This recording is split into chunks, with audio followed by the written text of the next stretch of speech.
অষ্টম পর্ব ইবলিসের পরামর্শে সভা কবিতা নিয়ে আলোচনা বিসমিল্লাহির রহমানির রহিম ইবলিসের পরামর্শে সভা ইবলিস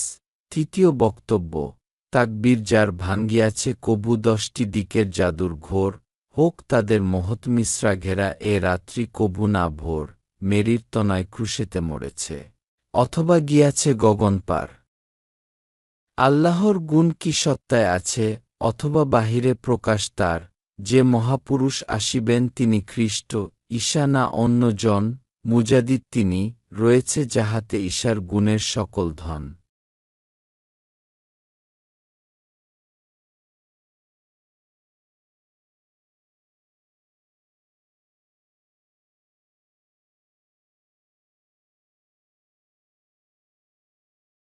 কুরআন বচন অমর না তারা যুগের বার্তা বহিছে শুধু কেবল যাহার বিশ্বাসে আছে হাসের দিনের নাজাত মধু যুক্তি জালের এই বুতেদের এই যুগে তাহারা স্মরণ নিক এমনি সকল প্রশ্নের ধাঁধা প্রতিভা তাদেরে বাছিয়া দিক কর্মজগৎ হতে আরও দূরে তোমরা এদেরে ভুলিয়ে নাও কিস্তি এদের প্রথম চালেই হয় জেন মাত দেখিও তাও ভালো আমাদের এই মুসলিম থাকে যদি দাস চিরটিকাল নশ্বর ধরা অপরকে দিয়া গোলামিরে যদি জানে সে ভালো এমনি কবিতা মর্মী তত্ত্ব শোভন তাদের জানিয়া লও জীবনকে যাহা রাখে সুগোপন সে গীতি তাদের শ্রবণে কও